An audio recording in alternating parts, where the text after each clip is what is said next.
Fine student. तो as usual हम लोग आज के क्लास में ना 4 एडिटोरियल्स के बारे में चर्चा करेंगे। देखो फर्स्ट वन नतीजा है यूनाइटेड स्टेट्स और इंडिया के बीच में कॉपरेशन का। हमारे मोदी जी गए हैं, या मतलब गए थे, तो बहुत सारा चीज़ उसमें साइन हुआ है, और एक तुम्हारा टेक्नोलॉजी से रिलेटेड भी चीज़ साइन हुआ है। क्या है टेक्नोलॉजी से रिलेटेड चीज़? F414 ये इंजन है, बताए थे ना उस दिन, ये इंजन है। जैसे हमारा लाइट कॉम्बैक्ट एयरक्राफ्ट तेजास हो गया, मैरिज हो गया, मिराज है कि नहीं है, तो उसको पावर्ड करने के लिए इंजन चाहिए ना। अभी तक तो हमारा जो LCA है, लाइट कॉम्बैक्ट एयरक्राफ्ट है, जैसे मान लो कि मैक 1 वाला 1A वाला 1B वाला समथिंग ऐसा ही है, तो वो तो अभी दूसरा इंजन से हो रहा है, 404 समथिंग से हो रहा है। बट अभी का जो ये इंजन है F414, ये अपने आप में एक लैंडमार्क एग्रीमेंट है इंडिया और यूनाइटेड स्टेट्स के बीच में। तो इसी से रिलेटेड समझिए कि यदि ये भारत में कोई प्रोडक्शन होता है, हिंदुस्तान एरोनॉटिक्स लिमिटेड भारत का, और वहाँ पर तो उसका काउंटर पार्ट एक कोई कंपनी है वहाँ पे, बताएंगे कंपनी का नाम क्या है, दोनों मिलकर क्या करेंगे, भारत में को प्रोडक्शन करेंगे। और देखो उतना ही नहीं स्टूडेंट, सबसे गजब बात है कि 80% टेक्नोलॉजी ट्रांसफ़र है इसका। हाँ 80% यही तो गधा है, 80% आपका टेक्नोलॉजी ट्रांसफ़र हो रहा है, ठीक है। हाँ उसमें भी और इसमें भी, माइक्रोचिप वाला में भी और इसमें भी, बड़ी बात है ना। 80% आपका टेक्नोलॉजी ट्रांसफ़र होगा, तो ये अपने आप में गजब बात है, ठीक है। तो क्या चीज़ है उसको डिटेल्स में समझेंगे थोड़ी देर में। उसका देखो 218। अब देखो मून एग्रीमेंट, एक मून एग्रीमेंट हुआ था जिसको लेके यूनाइटेड स्टेट्स सहमत नहीं था, इसलिए डोनाल्ड ट्रंप ने 2020 में आर्टेमिस अकॉर्ड का कॉन्सेप्ट लाया। ये आर्टेमिस अकॉर्ड का मतलब है कि जो भी स्टेट चाहता है मून को एज अ बेस बना के काम करना, मून से एक्सप्लोरेशन होगा, यानी कि मून से मार्स जाया जाएगा, सेलेसियस बॉडीज़ को एक्सप्लोर किया जाएगा। क्योंकि मून से एक्सप्लोर करना बहुत ही आसान है, एक तो वहाँ उतना ग्रेविटी नहीं लगता है, जब वहाँ उतना ग्रेविटी नहीं लगेगा तो कॉस्ट है बहुत कम आएगा। और अभी इंडिया भी ज्वाइन किया है आर्टेमिस अकॉर्ड को, और इंडिया 27th कंट्री है, बात समझे। तो क्या है इसके बारे में समझेंगे। 219 देखो, यस पाकिस्तान ने ना न्यूक्लियर पावर प्लांट एक बनाने का काम, चाइना ने न्यूक्लियर पावर प्लांट पे ध्यान दिया है पाकिस्तान में। इससे पहले भी न्यूक्लियर पावर प्लांट बना चुका है चाइना पाकिस्तान में, तो एक बार फिर ये बनाने की कोशिश है।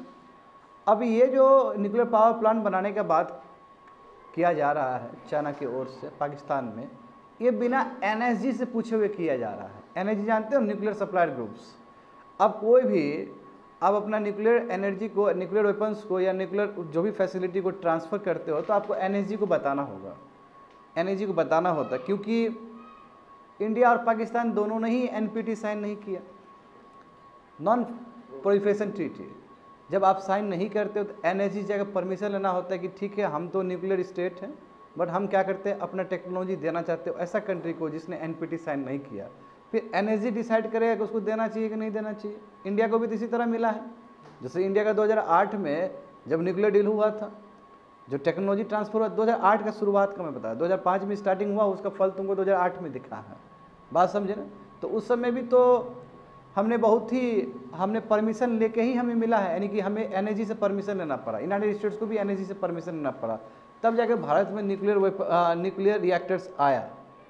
क्योंकि न्यूक्लियर रिएक्टर्स ऐसे नहीं दिया जाएगा स्टूडेंट, उसके लिए प्रॉपर सेफ गार्ड होता है। क्या भरोसा जो आपको न्यूक्लियर रिएक्टर मिल रहा है, क्या भरोसा उसको इनरीच करके तुम रॉकेट बना दो, एटॉमिक बम बना दो, उसके लिए NSG से प्रॉपर परमिशन लेना पड़ता है। बट देखो ना चाइना ने ले लिया ना पाकिस्तान ने लिया, तो इसलिए ऑथर कह रहे हैं, स्कॉलर कह रहे हैं कि जो NSG का जो गवर्नेंस है, इसका मतलब बहुत कमज़ोर हो गया हो, ठीक से उसको समझ ही नहीं रहा है कंट्री सब। बस समझ गए, तो वही चीज़ हम समझेंगे। 220 सेल कल्टिवेटेड चिकन, वही लैब ग्रोन चिकन, जो लैब में चिकन जो ग्रोन लैबोरेटरी में तुम चिकन को जो उत्पाद कर सकते हो। अभी वर्ल्ड में ही इस चीज़ को लेकर ना पूरा मोमेंटम है। यूनाइटेड स्टेट्स में देखो 2 कंपनी को अप्रूवल मिल गया कि यू कैन डू इट, तो यहीं पे डिबेट है कि कितना सही चीज़ है ये, यानी कि लैब से जो चिकन ग्रोन होगा उसको बेचना या उस चीज़ को प्रमोट करना कितना सही होगा, तो एक प्रॉपर डिबेट है 220 में। तो दोनों पक्ष समझेंगे स्टूडेंट। बात समझ गए ना। तो आज क्लास में हम लोग यही 4 एडिटोरियल्स पे चर्चा करेंगे। तो देखो यहाँ पे 217। अब यहाँ पे समझो इसमें बहुत इंपॉर्टेंट है, ये बहुत ज़्यादा इंपॉर्टेंट है, समझे, क्योंकि टेक्नोलॉजी से रिलेटेड चीज़ है ये। देखो GS paper 3 science and technologies, science and technology development and their applications and effect in everyday life achievements of Indians in science and technology, Indianisation of technology and developing new technology. ये Hindu paper में आया था 25 जून को, और ये agreement deal हुआ है जब मोदी जी वहाँ पे गए थे, यूनाइटेड स्टेट्स में गए थे स्टेट विजिट में, तब की बात है। तो देखो यहाँ पे देखो, उससे पहले ना मैं तुमको एक क्रोनोलॉजी बताना चाहता हूँ इंडिया और यूनाइटेड स्टेट्स का, ठीक है ना। इसमें लिखा तो है, मत समझो कि इंडिया और यूनाइटेड स्टेट्स के बीच में किस तरह डिफेंस से लेके ना कॉपरेशन हुआ है। याद करो 1960 का दशक, तो पूरा इंडिया पे हम पूरा यूनाइटेड स्टेट्स पे डिपेंडेंट थे, बहुत सारा चीज़ हमें मिलता था उस समय। उसके बाद हम 1970s में यूएसएसआर के तरफ गए क्रिटिकल टेक्नोलॉजी के लिए।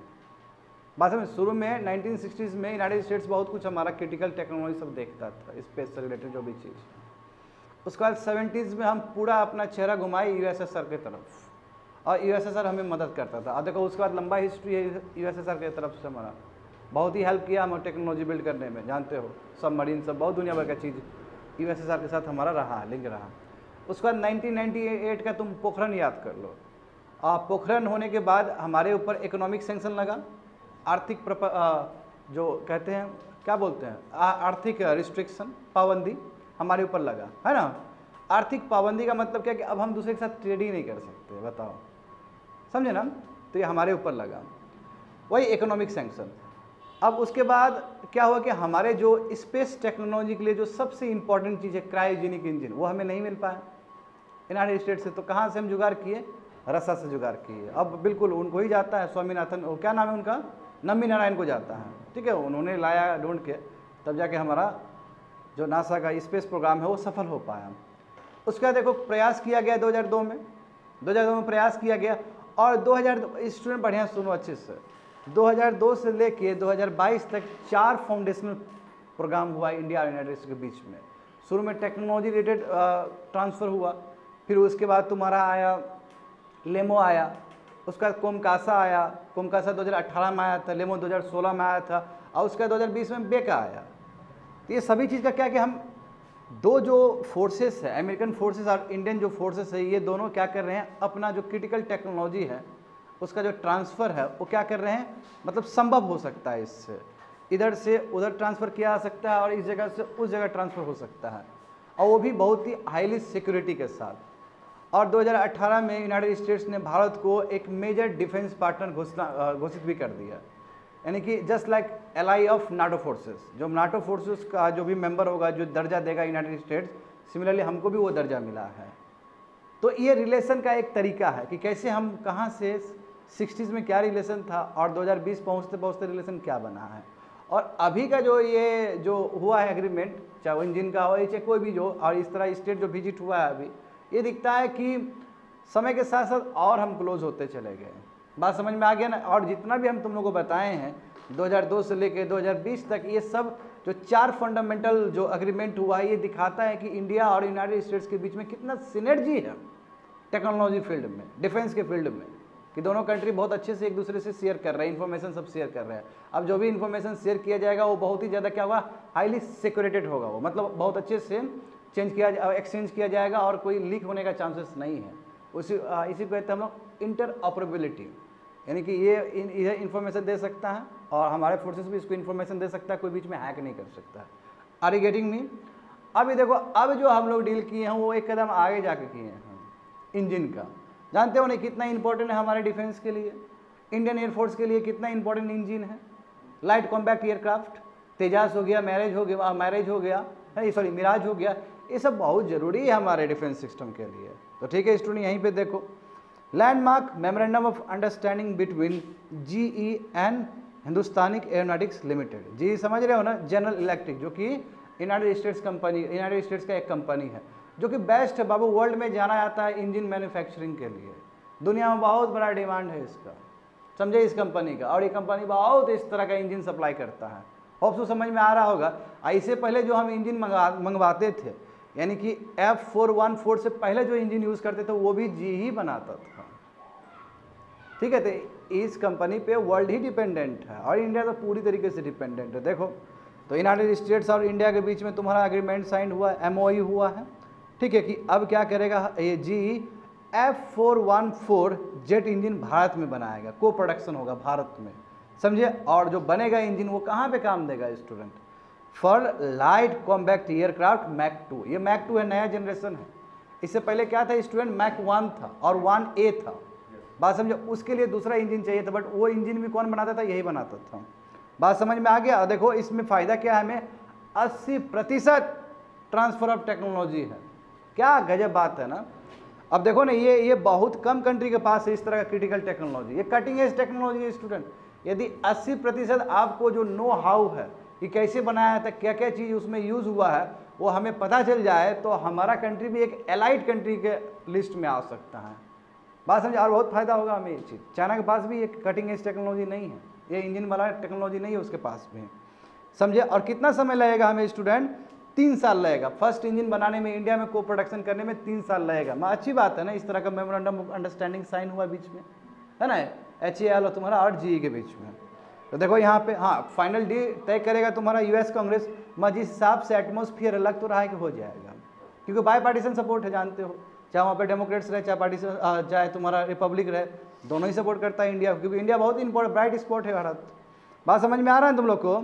आगे देखो स्टूडेंट, बहुत इंपॉर्टेंट है। देखो यहाँ पे देखो, इंडिया ने कोशिश किया है इंजन बनाने का, पहले भी वही Kaveri project, under Kaveri project Bharat ने कोशिश किया है इंजन बनाने का, बट हम लोग उस लेवल पर नहीं बना पाए, समझे। वो देखो 1989 में इसके लिए कैबिनेट कमेटी ऑन सिक्योरिटी उसने सैंक्शन किया था, कुछ पैसा दिया था, लगभग समझ गए ना, 30 ईयर्स हो गया और लगभग हम 2000 करोड़ रुपया खर्च कर दिए, ठीक है। उसमें 4 कोर इंजन बन पाया, 9 फुल प्रोटोटाइप इंजन बन पाया, मगर जो इसका इफेक्टिवनेस है स्टूडेंट वो उतना भयानक नहीं होगा जो GE बनाएगा। हमें GE वाला टेक्नोलॉजी हमारे लिए इंपॉर्टेंट है, वो GE वाला जो GE बना रहा है इस तरह का इंजन। हमने प्रयास किया, बट टेक्नोलॉजी में हम कितना जानते हैं ये बताओ। इंडिया ऐसे ही बहुत पीछे है टेक्नोलॉजी में। तो कावेरी प्रोजेक्ट में कोशिश किया गया था इंजन बनाने का, मगर मैं ये नहीं कहूँगा कि वो सक्सेसफुल है, कोशिश ही हुआ है, मगर उतना नहीं है जो वर्ल्ड में चाहिए होता है। अभी देखो ये सही तरीका है। अब जैसे कि मैंने कहा है कि बहुत कम कंट्री के पास है, देखो United states, Russia, France, UK, बस 4 ही कंट्री के पास इस तरह का इंजन वाला व्यवस्था है इंजन बनाने का। अब यदि इंडिया के पास 80% ट्रांसफ़र हो जाता है टेक्नोलॉजी, तो देखो इंडिया एलाइट क्लास में आएगा कि नहीं आएगा, इस लिस्ट में इंडिया का भी नाम आएगा, समझ गए ना। तो देखो जेट इंजन टेक्नोलॉजी बहुत इंपॉर्टेंट है स्टूडेंट। अभी मॉडर्न वारफेयर के लिए अभी का जो लड़ने का जो तरीका है उसके लिए बहुत ज़रूरी है, क्योंकि आपका डिफेंस बहुत इंपॉर्टेंट है, स्पेशली आपका एयरफोर्स बहुत आपको तगड़ा करना होगा, आपको स्ट्रेंथन करना होगा। क्यों, जिस हिसाब से ड्रोन से अटैक हो सकता है ना स्टूडेंट, कहीं से भी ड्रोन से अटैक हो जाता है ना, देखता है ना, पाकिस्तान से बहुत सारा ड्रोन आता है इंडिया में, हाँ, बहुत सारे गुड्स वगैरह आता है, वो बहुत सारा वेपन्स वगैरह आता है। तो जब यू है ड्रोन्स का, तो आपको तो एयरक्राफ्ट को या फिर आपका इंडियन एयरफोर्स को तो मजबूत करना होगा, उसके लिए सबसे बेहतरीन तरीका है ये। बात समझ में आ गया ना। आगे देखो स्टूडेंट, तो कहाँ कहाँ इंजन यूज़ हो सकता है, ये देखो F414 इंजन, वही हमारा जो लाइट कॉम्बैक्ट एयरक्राफ्ट जो भारत का खुद का बना है इंडिया में, उसके लिए इंजन चाहिए होता है ना। एक गाड़ी में इंजन चाहिए होता है कि नहीं होता है, एक ट्रेन में भी इंजन चाहिए होता है, तो उसको पावर्ड करने के लिए हमारा जो खुद का जो बना हुआ लाइट कॉम्बैक्ट एयरक्राफ्ट मैक 2, उसके लिए हमें ये इंजन चाहिए। बात समझ गए ना। और अभी कौन सा यूज़ हो रहा है, लाइट कॉम्बैक्ट एयरक्राफ्ट 1 या फिर light combat aircraft 1A use हो रहा है, और उसके लिए इंजन हम दूसरा वाला यूज़ करते हैं। उसके लिए इंजन हम अभी जो यूज़ कर रहे हैं F404 यूज़ करते हैं अभी फ़िलहाल। बात समझ में आ रहा है ना। अभी कौन सा यूज़ कर रहे हैं हम लोग, F404 यूज़ कर रहे हैं, और वो भी बनाने वाला और कोई नहीं, GE है। बात समझे ना। और ये वाला इसका फ़ायदा क्या, आप देखो दोनों में क्या अंतर है, इस इंजन में और उस इंजन में क्या अंतर है। तो देखो F404 जो कि अभी यूज़ करते हैं हम लोग LCA 1 या 1A के लिए, उसमें जो पेलोड है कितना कैरी कर सकता है, तो उसमें 3.5 टन है वो, लिखा नहीं गया है, बच्चे लोग अभी रिसर्च करके आए हैं, 3.5 टन है। बात समझे। बट इसमें स्टूडेंट, इसमें 7 टन तक कैपेसिटी है पेलोड को कैरी करने का, इसमें नया वाला में। बात समझे ना। हाँ, इसमें F141 जो अभी बोला गया F414, इसमें 7 टन तक पेलोड किया जा सकता है, और इसमें थ्रस्ट ज़्यादा है, जितना ज़्यादा थ्रस्ट होगा उतना ज़्यादा जाएगा ना ऊपर, इसमें ज़्यादा थ्रस्ट है। देखो वही बोल रहा है कि F414 में क्या है, इंजन में 98 किलो न्यूटन का थ्रस्ट है as compare to 84 kilo newton by F404। तो समझ, ज़्यादा थ्रस्ट है तो क्या करेगा बच्चे लोग, ज़्यादा पेलोड जाएगा, आपका दूर तक जाएगा। अब पेलोड का कैपेसिटी भी ज़्यादा है इस इंजन में, F414 में कितना है, लगभग 7 टन है, और उसमें कितना था 3.4, लगभग कह सकते हैं डबल है इसका। तो ये ज़्यादा इंपॉर्टेंट है अभी मॉडर्न वारफेयर के लिए, ज़्यादा इंपॉर्टेंट ये वाला है टेक्नोलॉजी।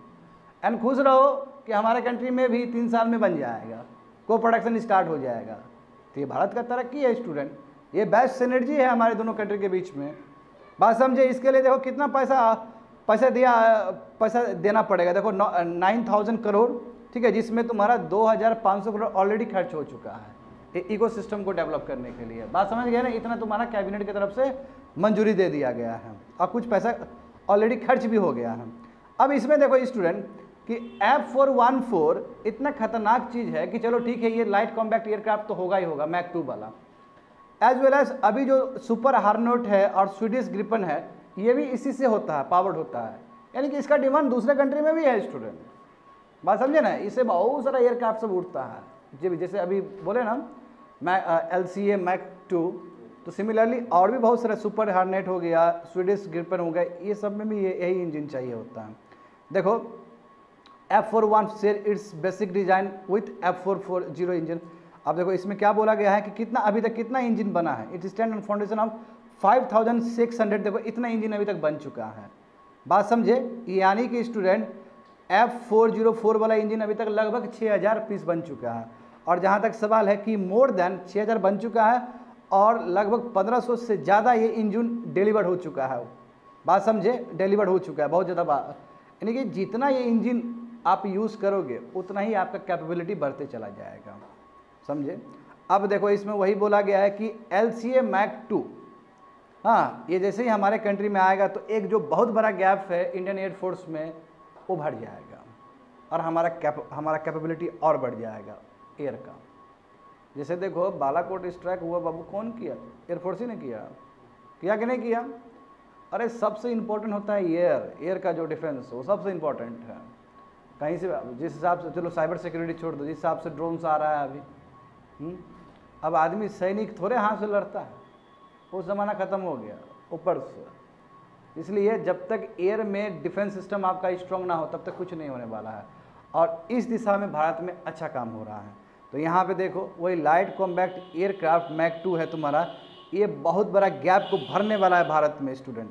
इससे क्या होगा कि जो बहुत सारे फाइटर स्क्वाड्रन चाहिए ना हमें लड़ने के लिए, एग्जाम्पल देखो मिराज 2000, जैगवार्स, MiG-29, ये सब तुम्हारा आने वाले इसी डिकेड में ये हम लोग के लिए रियलिटी होने वाला है।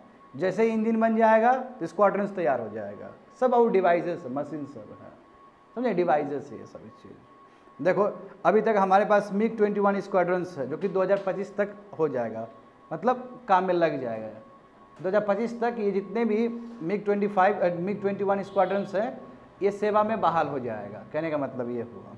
अब देखो हमने कितना टोटल स्ट्रेंथ दिया, हमने कहा है कि 42 तक हम देंगे और अभी प्रेजेंट कितना है 31 है। तो यानी कहने का मतलब क्या कि यस हमें बहुत तेज़ी से ना और उतारना होगा इस तरह का स्क्वाड्रन से, ताकि हमारे एयरफोर्स और ज़्यादा मजबूत हो सके। इसके लिए F414 का इंजन होना कितना ज़रूरी है स्टूडेंट। जैसे ही मान लो 3 साल के बाद लगातार प्रोडक्शन होना शुरू हो जाएगा तो स्क्वाड्रंस का भी हमारा रेट बढ़ जाएगा और इंडिया का डिफेंस सिस्टम स्पेशली एयर वाला और मजबूत हो जाएगा। समझ में आ गया ना। तो देखो why the deal is highly significant, क्यों डील सिग्निफिकेंट है, तो क्यों ना हो 80% आपको ट्रांसफ़र हो रहा है टेक्नोलॉजी, तो सबसे बड़ा तो बात यही हुआ। ऐसा कभी भी इंडियन हिस्ट्री में अभी तक कभी हुआ ही नहीं है, यानी कि टेक्नोलॉजी के फील्ड में अभी तक भारत में ऐसा हुआ ही नहीं कि 80% तुम्हारा वो भी कटिंग एज टेक्नोलॉजी तुमको मिल रहा है।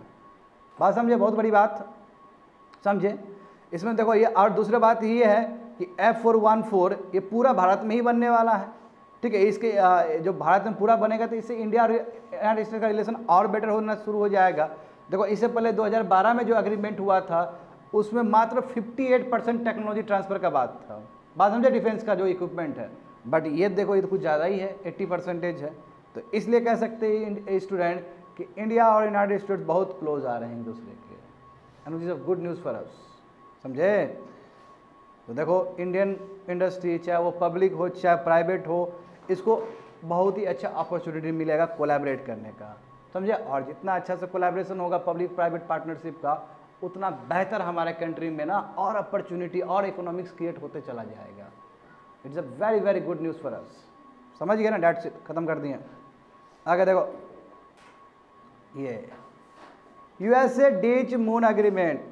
मून एग्रीमेंट जो 1979 का था, वहाँ से यूनाइटेड स्टेट्स निकल गया। इसका मतलब ये डीच का मतलब निकलना, समझे। और अभी उसका ध्यान आर्टेमिस अकॉर्ड पे है। तो क्या होता है आर्टेमिस अकॉर्ड, तो समझोगे इस क्लास में। GS paper 2 international relation, effect of policies and politics of developed and developing countries on India's interest and Indian diaspora. ये कब आया था पेपर में स्टूडेंट, हिंदू पेपर में 26 जून को आया था। बहुत ही लेटेस्ट न्यूज़ है ये। देखो बात समझो। अरे तुम लोग को पता है ना अपोलो मिशन, पता है अपोलो मिशन 1972 का, जो यूनाइटेड स्टेट्स से मून पे गया था ना। फर्स्ट अपोलो मिशन ही था ना 1972 का।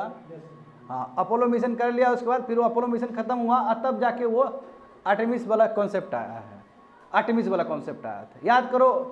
एक आउटर स्पेस ट्रीटी भी है, उसके हिसाब से क्या है कि स्पेस सभी के लिए बराबर है, जस्ट लाइक इंटरनेशनल वाटर, और we should respect the space. यहाँ पे कोई मिलिट्री वाला चीज़ हम ना क्रिएट करें।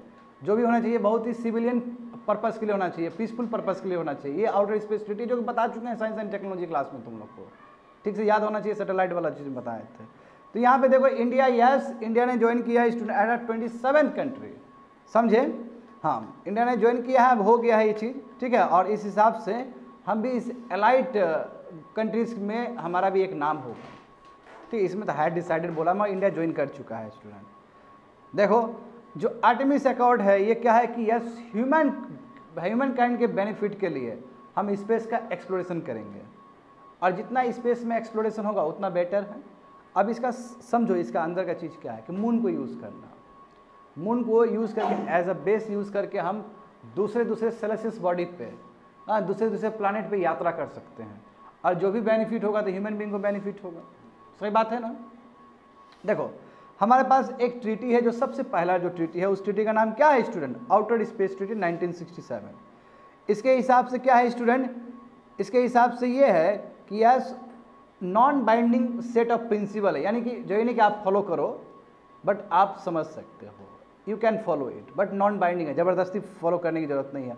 और ये आउटर स्पेस ट्रीटी आपको बताता है कि क्या क्या करना है।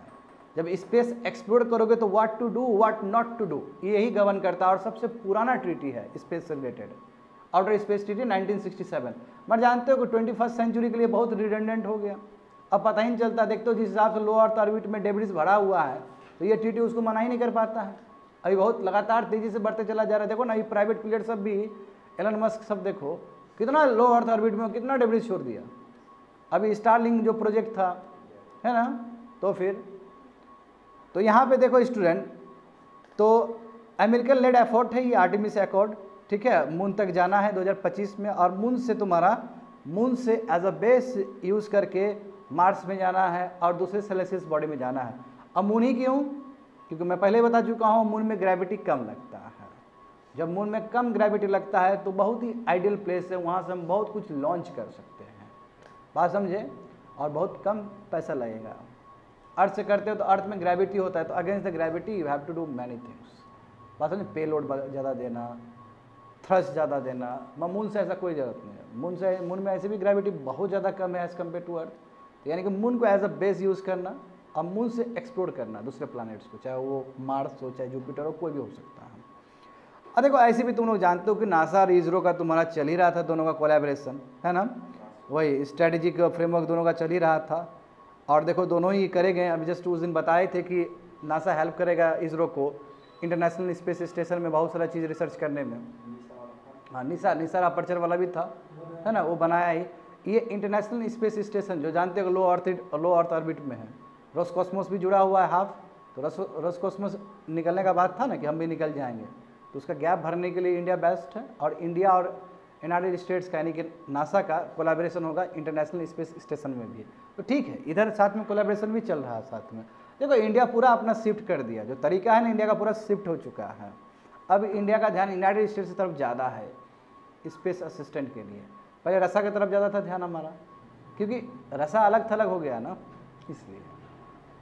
तो अब जिस हिसाब से डायनेमिक्स चेंज हो रहा है, हमको भी चेंज करना होगा। वर्ल्ड का जियो पॉलिटिक्स चेंज हो रहा है ना, इसलिए आपको जहाँ फ़ायदा होता है आप वहाँ जाओगे ना। अभी कहाँ जरूरत है हमें, उधर है।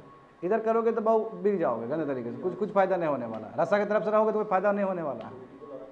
हाँ, क्योंकि रसिया की तरफ से, क्योंकि रसिया तो अलग थलग कर दिया ना रसिया को। देखो स्विफ्ट मैकेनिज्म रसिया नहीं है, हाँ, उसके ऊपर सैंक्शन इतना ज़्यादा लगा हुआ है एंड सो ऑन। आगे देखो, तो देखो आर्टेमिस अकॉर्ड का जो रूट है वो आउटर स्पेस ट्रीटी से ही जुड़ा हुआ। आउटर स्पेस ट्रीटी जो 1967 का उसी से जुड़ा हुआ है आर्टेमिस अकॉर्ड का। तो कैसे देखो कि जो पर्पस है, देखो ये सब चीज़ तुमको, आखिर आउटर स्पेस ट्रीटी का मतलब क्या था, आउटर स्पेस ट्रीटी बनाया क्यों गया था। ये इसलिए बनाया गया था स्टूडेंट कि मान लो कि स्पेस से रिलेटेड कोई आपके पास एक्सपीरियंस है, कुछ फाइंडिंग्स है, तो एक कंट्री दूसरे कंट्री को शेयर करेगा। जैसे मान लो चाइना ने कुछ प्राप्त किया स्पेस से रिलेटेड, तो चाइना क्या करेगा, यूनाइटेड स्टेट्स को देगा, यूनाइटेड स्टेट फिर इंडिया को देगा, इस तरह शेयर करना। बात समझे। और नॉलेज, सब जो भी नॉलेज होगा, जो भी एक्सपीरियंस होगा, जो भी साइंटिफिक फाइंडिंग्स होगा, तो एक कंट्री दूसरे कंट्री को शेयर करेगा। ये आउटर स्पेस ट्रीटी में लिखा गया है। और देखो अभी कितने, लगभग 113 कंट्री इसके मेंबर हैं आउटर स्पेस ट्रीटी का। बात समझे। अब देखो ये आया कहाँ से, ये आर्टेमिस वाला जो वर्ड आया कहाँ से, आर्टेमिस जो वर्ड है, तो आर्टेमिस है कि ये जो ग्रीक गॉडेस है ना, ग्रीक का जो गॉडेस समझते हो ना, देवी, ग्रीक का जो गॉडेस है, ठीक है। और जो सिस्टर है तुम्हारा अपोलो का सिस्टर मतलब क्या, अपोलो प्रोग्राम चला था ना, अपोलो प्रोग्राम के बाद आर्टेमिस प्रोग्राम आया है। अपोलो प्रोग्राम 1972 में हुआ, उसका तो खत्म हो गया, उसको सेल्व कर दिया, तब जाके आर्टेमिस प्रोग्राम चला है। इसलिए इट इज़ ये जो प्रोग्राम है अपोलो के बाद का प्रोग्राम, इसलिए हम सिस्टर कह सकते हैं। और इसका जो आर्टेमिस जो वर्ड आया है वो ग्रीक गॉडेस के नाम से आया है। बात समझे, उसको वो करने के लिए। देखिए इसमें क्या है कि सेट ऑफ कमिटमेंट है कि ये सब फॉलो करेंगे, स्टैंडर्ड फॉलो करेंगे। जब आउटर स्पेस को हम यूज़ कर रहे होंगे तो we will follow something this protocols, समझे। ये आर्टेमिस, हाँ, ये आर्टेमिस अकॉर्ड में था ये सभी चीज़। आगे देखो तो कितना अभी तक हमारे पास कितना ट्रीटी है जो स्पेस को गवर्न करता है, स्पेस से रिलेटेड तुम्हारा कितना ट्रीटी है वर्ल्ड में, तो 5 ट्रीटी है स्टूडेंट। अब पहला जो ट्रीटी है क्या है, वो आउटर स्पेस ट्रीटी है, क्योंकि आउटर स्पेस ट्रीटी सबसे बड़ा ट्रीटी है शुरू का। तो वही लिखा है 5 ऐसा ट्रीटी है आउटर स्पेस को डील करने के लिए। बात समझे। एक तो तुम्हारा आउटर स्पेस ट्रीटी हो गया जो सबसे इंपॉर्टेंट है, और उसके बाद जो 3 है उसमें क्या क्या है, देखो 3 में रेस्पेक्टिवली है। तो क्या क्या है तुम्हारा, एक तुम्हारा एस्ट्रोनॉट्स का क्या सेफ्टी होना चाहिए, क्या रेस्क्यू होना चाहिए, उसको डील करता है।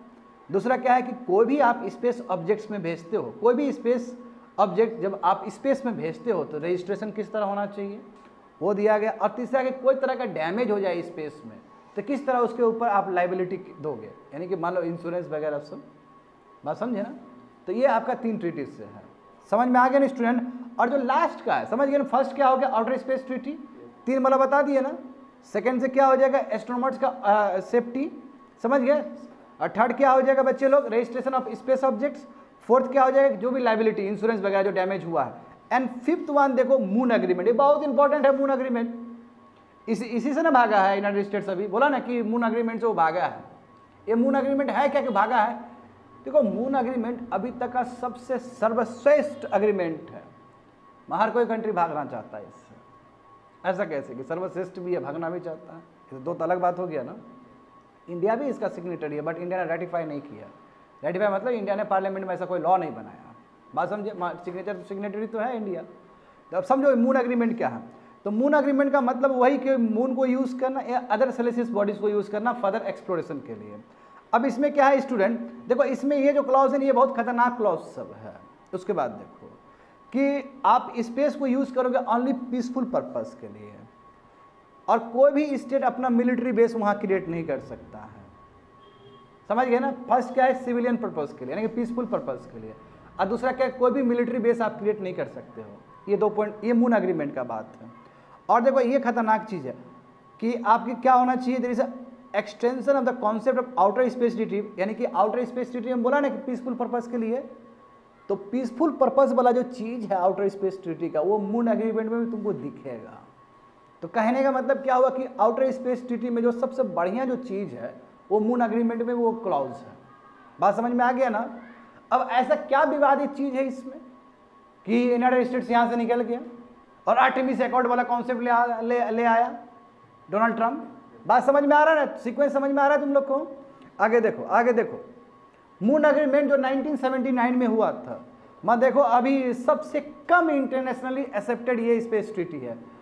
बहुत सारे कंट्री इसमें स्वीकार नहीं कर रहे हैं। क्या ऐसा रीजन है, इसमें क्या लकूना है? बात समझे, लकूना देखो, इसमें कहा गया कि जितने भी मून है, जितने भी सेलेसियस बॉडी हो, सभी इंसान के लिए है। पहला क्लॉज देखो, तो सभी इंसान के लिए मतलब क्या है?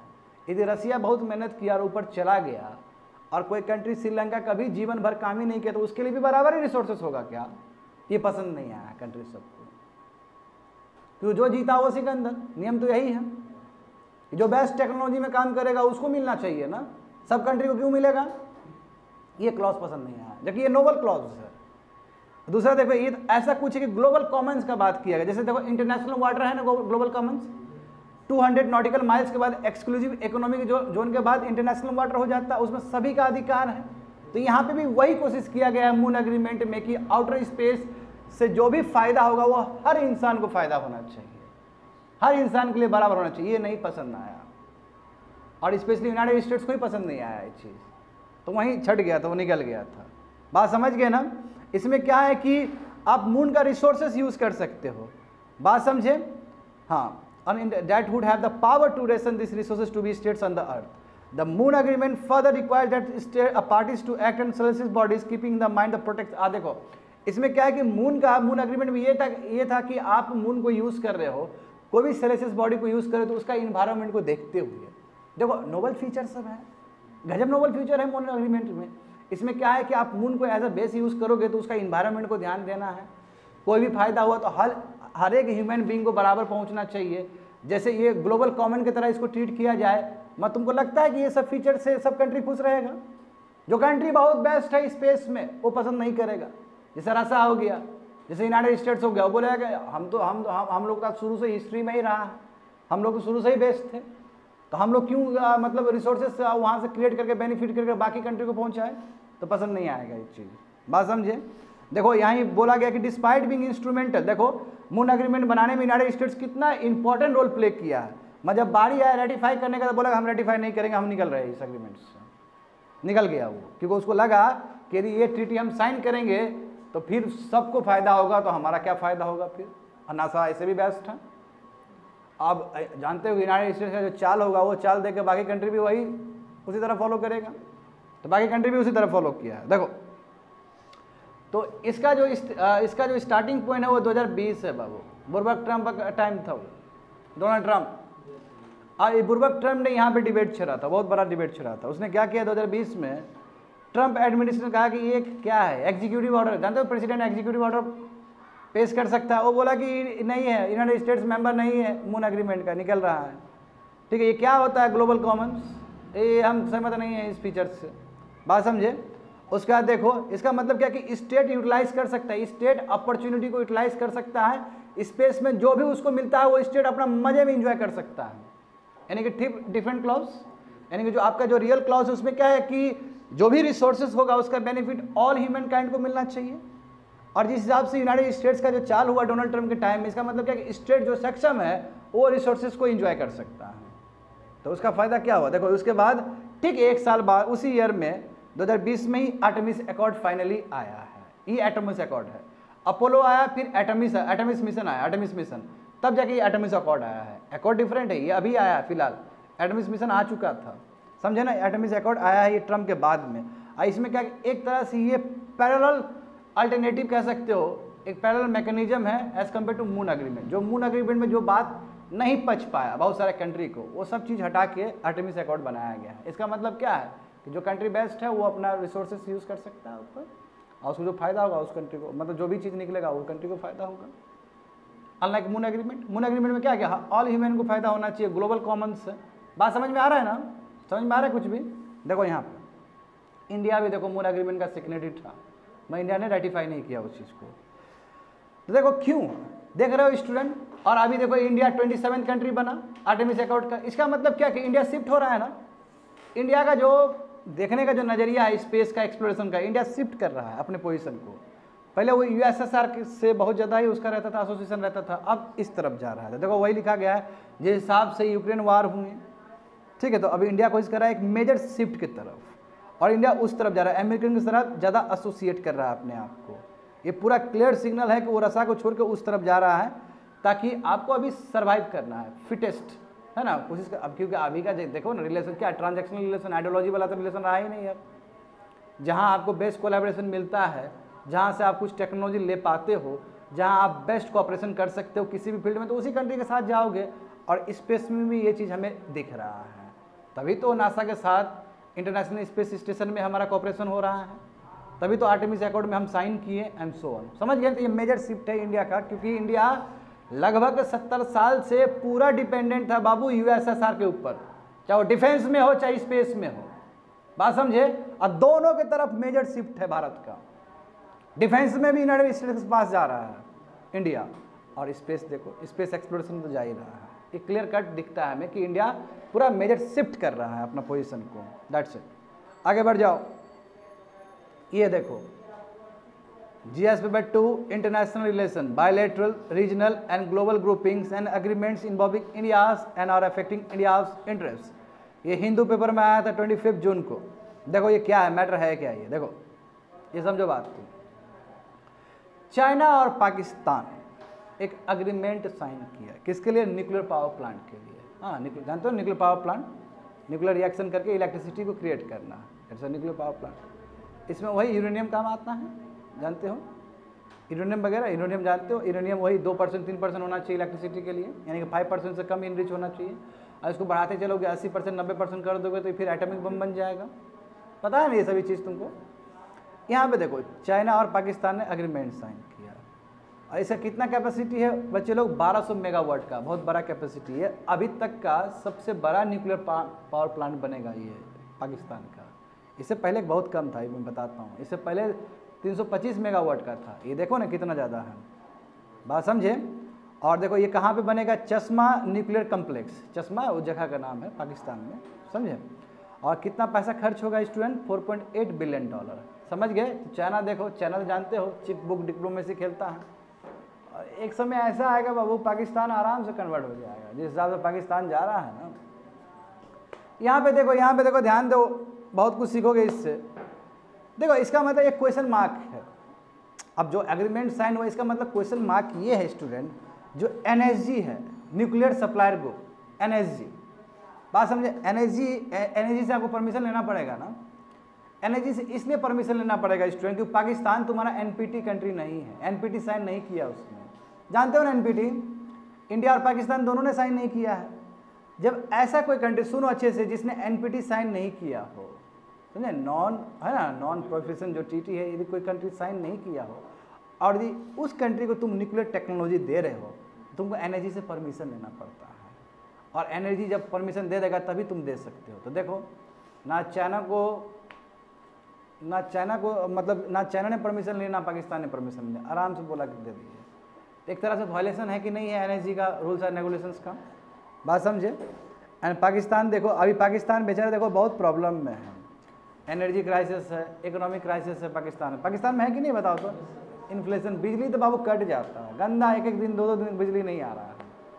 और तुम लोग को जान के हैरानी होगा 12% पाकिस्तान का जो इलेक्ट्रिसिटी है वो न्यूक्लियर पावर से ही आता है, अनलाइक इंडिया कितना परसेंट है?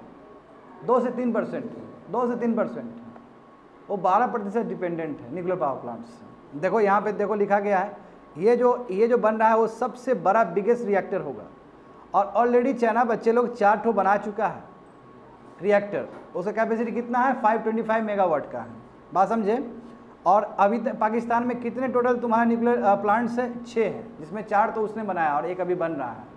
एक अभी बनेगा, 7 हो जाएगा, तो 5 चाइना का बनाया हुआ, 2 तुम्हारा दूसरा कंट्री का बनाया हुआ होगा। जैसे इंडिया का भी बना था, जर्मनी हेल्प किया था ना, हमको हेल्प किया था ना जी, नेहरू जी के टाइम में न्यूक्लियर पावर प्लांट बनाने में। आगे देखो, आगे ये देखो यही बोले हैं थर्मल सोर्स से। जैसे इंडिया में देखो कितना परसेंटेज हम लोग थर्मल सोर्सेज से आते हैं? 75 to 80%, 75 से लेकर 80% अभी भी हम जो इलेक्ट्रिसिटी कंज्यूम कर रहे हैं बच्चे लोग घर में, वो सब तुम्हारा थर्मल पावर प्लांट से ही निकलता है, जहाँ पे कोयला को जला के इलेक्ट्रिसिटी में कन्वर्ट किया जाता है। तो पाकिस्तान में कितना है थर्मल कैपेसिटी? 61%, लगभग 60%।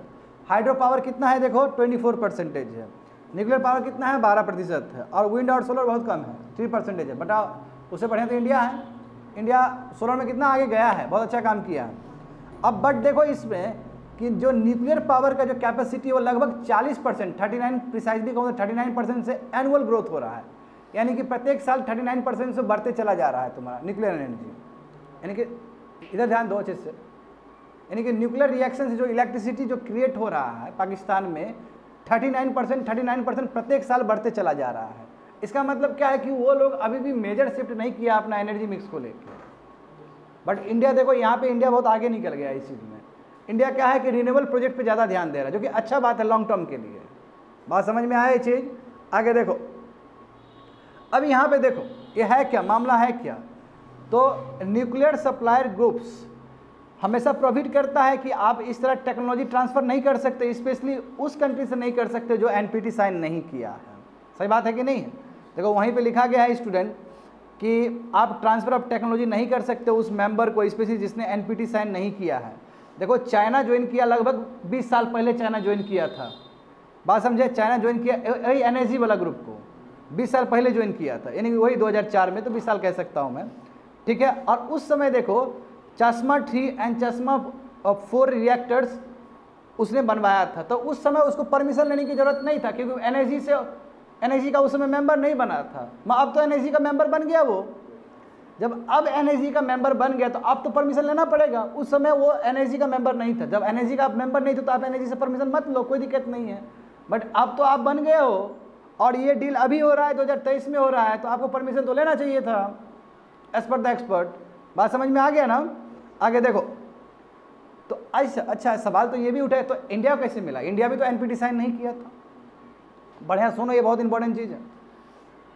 पाकिस्तान देखो, पाकिस्तान और चाइना के बीच में जो एग्रीमेंट हुआ वो एनर्जी से बिना पूछे हुए। इंडिया भी सिमिलर सिचुएशन फेस कर चुका है। इंडिया को जो न्यूक्लियर एनर्जी मिला स्टूडेंट यूनाइटेड स्टेट्स की तरफ से, तो उस समय एनर्जी को हम पूछे थे और उस हिसाब से हमने जो इंटरनेशनल एटॉमिक एनर्जी एजेंसी है उसको बोले थे कि बाबू तुम आके चेक कर सकता है हमारा घर को, आके चेक कर लो। अभी भी इंडिया में यूरेनियम थोड़ियम आता है तो चेक करने के लिए पीछे पहुंचता है ना बारात लोग, ये लोग पीछे से आता है चेक करने के लिए कि यहाँ पे कहीं इनरिचमेंट तो नहीं हो रहा है इसका, और बढ़िया से सब कुछ चेक करके तब जाता है।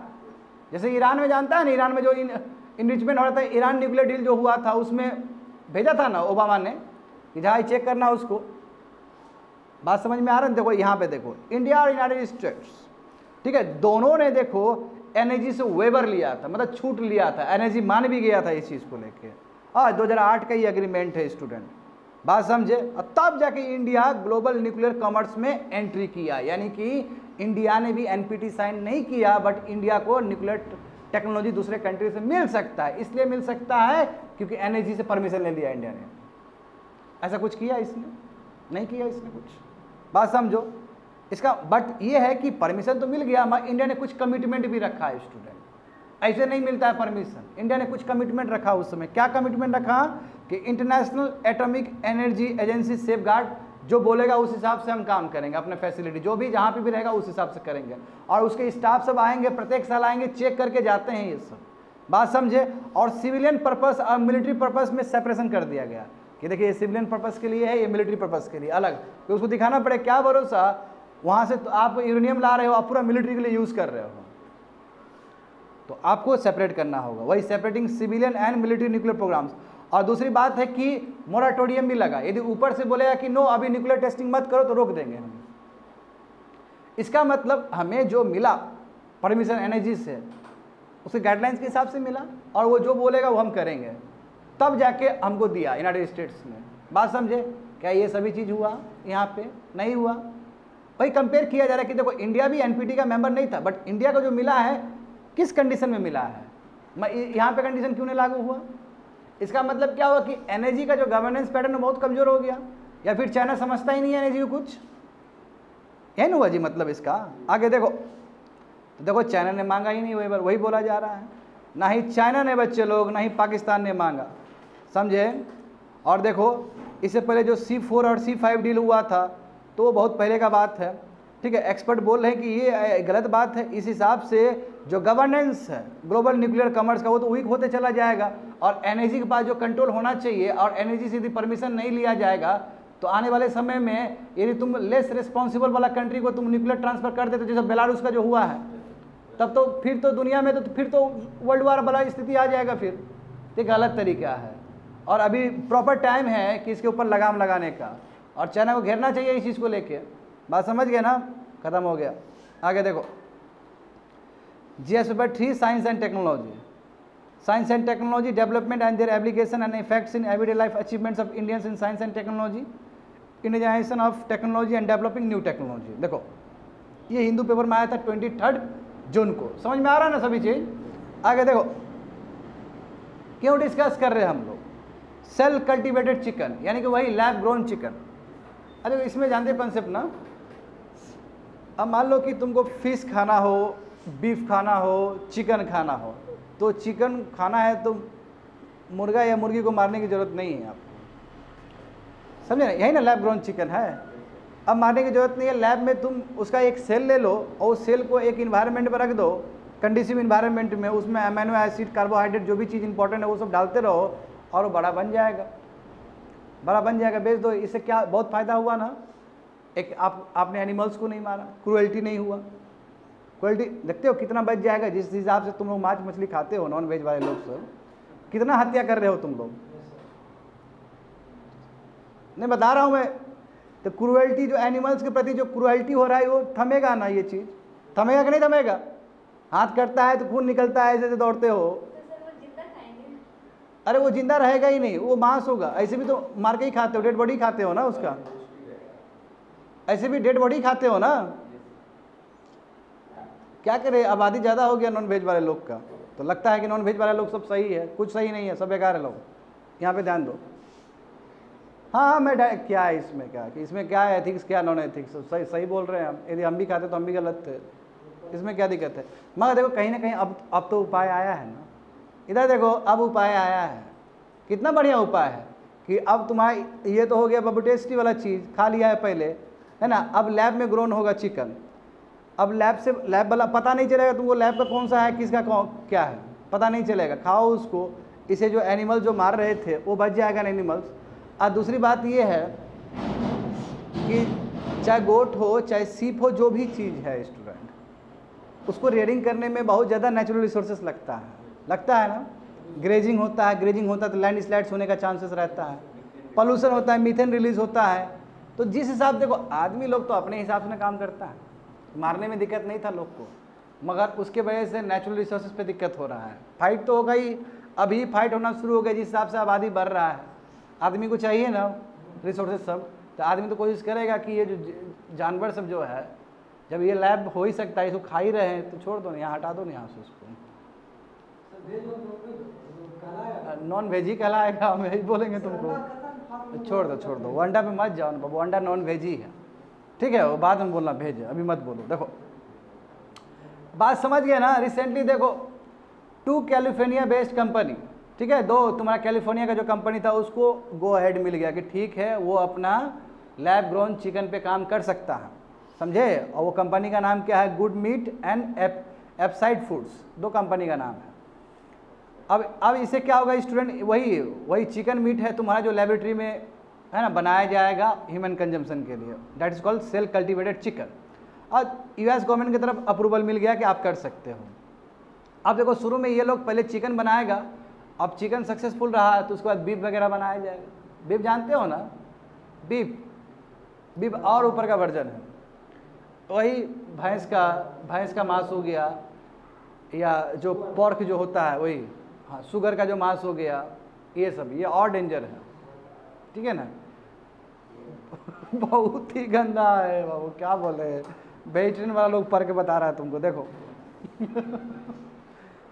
यहाँ पे देखो, why lab cultivated chicken, why not beef. देखो सवाल देखो, ऐसे भी बाबू सब राक्षस लोग हैं यूनाइटेड स्टेट्स में, खाने वाले लोग सब। ये लोग जानते हो कि पूरा ये लोग प्लास्टिक में पैक करके खाता है, लोग प्लास्टिक में खूब बिकता है सुपर मार्केट में वहाँ का, बात समझे।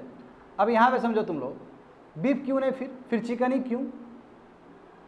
अब देखो चिकन ही क्यों, बीफ क्यों नहीं? क्योंकि बीफ तो बहुत ज़्यादा कंज्यूम होता है, मगर देखो एक आंकड़ा है वहाँ पे फूड एग्रीकल्चर ऑर्गेनाइजेशन से कि चिकन दुनिया में सबसे 2nd नंबर पे आता है।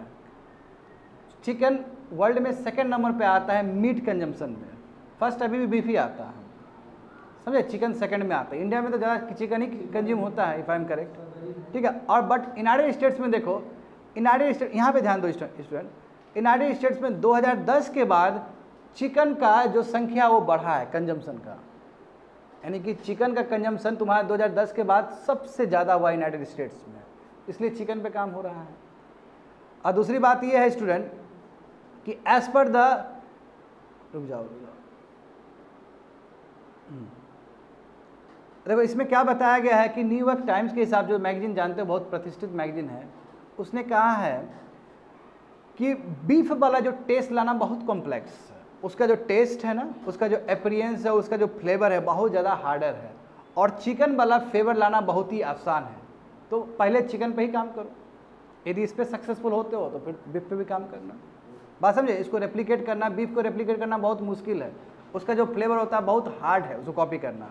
बात समझे, उसका कंटेंट, फैट कंटेंट, उसका फैट कंटेंट भी बहुत ज़्यादा होता है, तो वो बनाने का कोई मतलब भी नहीं बनता है। देखो रिसर्चर बोला है कि केवल हम चिकन पे ही नहीं, हम लोग फिश के ऊपर भी कर सकते हैं। एग्जाम्पल सी बास हुआ, टूना हो गया, श्रिम्प हो गया, सब फिशेस है, तो फिशेस का भी लैब ग्रोन हो सकता है, लैब में बनाया जा सकता है। वर्ल्ड में 2021 के हिसाब से स्टूडेंट वर्ल्ड में 107 कंपनी है, उसमें 2 इंडिया का भी कंपनी है, ठीक है, जो काम कर रहा है तुम्हारा लैब ग्रोन मीट के ऊपर, समझ गए ना। आगे देखो कैसे ये 2 कंपनी काम करेगा, कैसे बनाएगा, मैकेनिज्म अंदर कैसे बनाया जाएगा। तो देखो बहुत आसान है, इसमें मारना नहीं पड़ेगा आपको। जो चिकन जो खाने वाले हो है ना, उसका सेल निकाला जाएगा, समझे ना, उसका सेल निकाला जाएगा, और सेल को ऐसे इन्वायरमेंट में रखा जाएगा जहाँ पे उसको न्यूट्रिएंट्स दिया जाएगा, फैट दिया जाएगा, कार्बोहाइड्रेट दिया जाएगा, अमीनो एसिड दिया जाएगा, और सही सही टेम्परेचर दिया जाएगा ताकि वो ग्रोथ कर सके। जैसे एक चिकन का जब जन्म होता है तो छोटा से बड़ा होता है ना, वो 3 महीना 4 महीना में बड़ा हो जाता है, क्यों कि उसको हर एक चीज़ मिल रहा होता है। जैसे आदमी देखते हो ना, इतना छोटा होता है, बड़ा बड़ा होता है, इतना बड़ा हो जाता है खाना खाते हुए, तो उसी तरह उसको मुर्गा फार्म में जानते हो ना, पोल्ट्री फार्म में जो होता है, उसको देते रहो, छोटे छोटे बड़ा हो जाएगा वो, क्योंकि उसको अमीनो एसिड मिल रहा है, कार्बोहाइड्रेट मिल रहा है, सभी चीज़ मिल रहा है। तो सेम इसमें क्या करना है कि सेल को लाना है और उसको प्रॉपर क्या है न्यूट्रिशन देना है, क्या क्या देना है, न्यूट्रिएंट्स देना है, फैट देना है, यानी कि पूरा इन्वायरमेंट क्रिएट करना है। बट वो जीवन नहीं है उसके अंदर, वो बड़ा हो रहा है, मगर बस उसको मारा भी नहीं जा रहा है, वो बड़ा हो रहा है। बात समझा। उसके बाद देखो जो सबसे इंपॉर्टेंट जो रोल है स्टूडेंट, वो बायोरिएक्टर का है। बायोरिएक्टर का काम क्या है, बायोरिएक्टर का काम ये कि बायोलॉजिकल इन्वायरमेंट उसको देना। बायोलॉजिकल इन्वायरमेंट क्यों, क्योंकि ग्रोथ हो सके उसका, बायोलॉजिकल इन्वायरमेंट से ग्रोथ होता है ना, तो बायोलॉजिकल इन्वायरमेंट देने के लिए बायोरिएक्टर का सबसे बड़ा रोल है। तो पहले मैं सिंपल बता देता हूँ स्टूडेंट, हमने क्या किया, ये कंपनी क्या करेगा, जो मीट है उसका सेल लाया जाएगा, और सेल ला के हम क्या किए, उसमें और भी रिसोर्सेस लगाना शुरू कर दिए, चाहे वो न्यूट्रिएंट्स हो, चाहे फैट हो, चाहे कार्बोहाइड्रेट हो, चाहे अमीनो एसिड हो, और राइट टेम्परेचर उसको देना शुरू कर दिए। समझ गए। यहाँ पे सबसे बड़ा जो रोल होगा वो बायोरिएक्टर का होगा। बायोरिएक्टर का काम क्या है, एक बायोलॉजिकल इन्वायरमेंट उसको प्रोवाइड करना, ताकि उसका ग्रोथ हो सके। समझ गए। और देखो उसको 2 to 3 वीक्स रुक जाओ, उसके बाद हो जाएगा तुम्हारा एक पूरा मीट बन जाएगा। वो जैसे एक मीट बनता है ना, एक पूरा अच्छे से तैयार हो जाएगा मीट, ठीक है। अब उसके बाद थोड़ा एडिटिव वगैरह यूज़ कर लो, उसमें और भी डाल दो, सब चीज़ सब हो जाएगा, वो सेम रहेगा आपका। हो गया, बन गया चिकन, समझ गया। अब उसके बाद तुम प्याज व्याज डालोगे तो तुम्हारा अपना प्रोसेस। आगे देखो, अब आज समझो यहाँ पे आखिर क्यों जरूरत पड़ा, आखिर सेल कल्टीवेटेड मीट चिकन का क्यों जरूरत पड़ा हमें, ऐसा क्या रीज़न है, ये स्टेप्स क्यों ले रहे हैं हम लोग। तो यहाँ पे समझो ये चीज़। देखो ऐसे भी तुम एनिमल के वजह से कितना एमिशन होता है, ग्रीन हाउस गैस एमिशन होता है, लैंड यूज़ हो रहा है, अब लैंड कम पड़ते चला जा रहा है, और एक तो एनिमल को तुम मारोगे तो एनिमल क्रूअल्टी भी तो हो ही रहा है।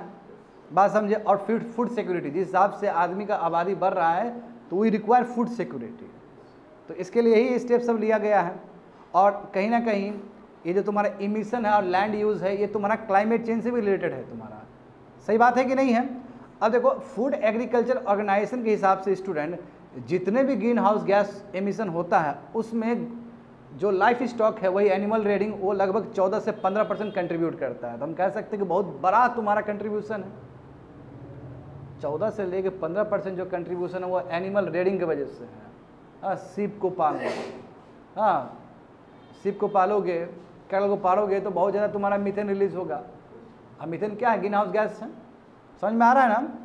देखो यहाँ पे क्या बताया गया कि सबसे ज़्यादा जो प्रोडक्शन होता है बीफ का, वो देखो है ना 41% है वर्ल्ड में। देख रहे हो स्टूडेंट, सबसे ज़्यादा तुम्हारा बीफ का प्रोडक्शन होता है। वही जो बोले, बीफ में बहुत सारा वेरिएशन आ जाएगा। और चिकन कितना होता है? चिकन मीट और एक सब जोड़ दोगे तो केवल 8% है। मगर यूनाइटेड स्टेट्स का ट्रेंड बदल चुका है ना, अभी सब ज़रा वहाँ पे चिकन खाया जा रहा है, इसलिए चिकन पे एक्सपेरिमेंट हो रहा है समझे बनाने का। और देखो 2021 के रिपोर्ट के हिसाब से बताया कि यदि लैब में हम मीट बनाना शुरू कर देंगे तो इससे बहुत फ़ायदा होगा। जो लैंड यूज़ कर रहा है अभी चिकन सब है ना, लगभग 60 से लेकर 65% घट जाएगा, तो उतना लैंड तो बच जाएगा। और plus green house gas emission जो हो रहा है वो भी बहुत कम हो जाएगा, तो बहुत विन विन सिचुएशन रहेगा स्टूडेंट। और दूसरी बात है, जो प्रोपोनेंट जो है जो कहते हैं कि नो लैब ग्रोन चिकन ही होना चाहिए, ज़्यादा बेटर है, वो कहते हैं इसलिए कि जो आपका जो फूड सिक्योरिटी है वो भी एक तरह से सुरक्षित हो जाएगा। कोई टेंशन ही नहीं है, लैब में बना है, खरीद के खा लो, और एनिमल क्रूएल्टी भी बच जाएगा। और जानते हो सिंगापुर सब में बहुत बड़ा मार्केट पकड़ चुका है, आने वाले समय में इंडिया में भी दिखेगा तुमको ये। ऐसा नहीं कि बहुत अजूबा वाला बात कर रहे हैं, हो सकता है कि आने वाले समय 5-10 साल में तुम्हारा बेगूसराय में बिके ये सब चीज़, ठीक है? कोई अद्भुत चीज़ नहीं है, ये वर्ल्ड में स्टार्ट हो चुका है। देखो चलो ठीक है, प्रोपोनेंट्स ने बोला कि ठीक है आप करिए, इसका बहुत फायदा होगा, लैंड यूज़ में, क्लाइमेट मिटिगेशन में बहुत फायदा होने वाला है। नहीं, एंथ्रोपोजेनिक एक्टिविटीज़ वो जो लाइफ स्टॉक की वजह से लगभग 14 से 15% एमिशंस हो रहा है, मैं कुछ तो रहेगा, सेफ्टी इशू रहेगा। देखो क्या है, इसका अपोजिशन पे बात करते हैं। सबसे बड़ी बात है एक्सेप्टेंस, लोग कितना उसको स्वीकार कर पाएगा। जैसे देखो, जैसे ये आलोक बोल रहा है अभी कि अंडा, सर अंडा भेज हो गया, तो मैं उसको वही बोलना चाहता हूँ, जो रियल वेजिटेरियन है वो कितना स्वीकार किया उसको अंडा को। और जो पहले से ही अंडा खा रहा है तो बाबू उसके लिए तो और फायदा है, वो आप बोल देगा कि हम वेजिटेरियन हैं, उसके लिए तो सबसे बड़ा ब्लेसिंग है, समझे? देखो आदमी को अपने आप को धूर्त बनाना है, ठगना है, ताकि वो उसको अच्छा लगे, और कुछ नहीं है। जैसे एग्जाम्पल देखो, जब मुस्लिम का त्यौहार आएगा, ईद आएगा, बकरीद आएगा, तो खूब काटता है ये लोग, और खूब गुस्सा में रहेगा हिंदू सब, खूब गुस्सा में रहेगा। और वही थोड़ा सा चले जाओ तुम घूमने के लिए थोड़ा बाहर, काली मंदिर के आसपास, तुमको दिख जाएगा हिंदू का क्या कर रहा है, रोज ही दिख जाएगा बढ़िया से, उससे भी ब्रूचुअल तरीके से मारता है, तो उसमें कुछ नहीं बोलेगा। तो ये हिपोक्रेसी बोलते हैं इसको, बात समझे? हर रिलीजन का लोग सब गंदा काम कर रहा है। अब देखो एक्सेप्टेंस क्या होगा, कितना स्वीकार करेंगे। देखो सबसे बड़ी बात है टेस्ट, टेक्सचर और अपीयरेंस, ये 3 चीज़ मायने रखेगा ना उसका, देखने में कैसा है, टेक्सचर क्या, फ्लेवर क्या है उसका, और टेस्ट कैसा है वो। और यदि हूबहू मैच किया तभी जाके एक्सेप्ट करने वाले हैं, और हूबहू बनाने में बाबू बहुत अभी टाइम लगेगा, समझे? तो ये है, क्योंकि अभी भी वर्क प्रोग्रेस में ही है। दूसरा कॉस्ट है, अब तुम लैब में बना रहे हो, बायो रिएक्टर लगा रहे हो, उसमें अमीनो एसिड डाल लो, कार्बोहाइड्रेट डाल रहे हो, न्यूट्रिशन डाल रहे हो, पैसा लगेगा ना।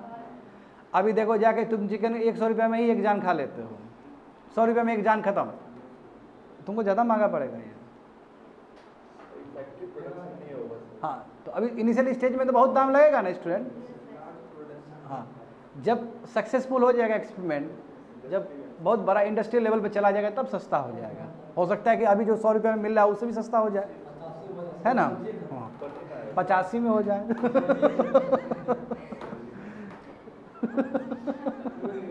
बताओ, देखो इसमें क्या बोला गया, देखो वही कॉस्ट कम्पिटिटिवनेस को लेकर सवाल है।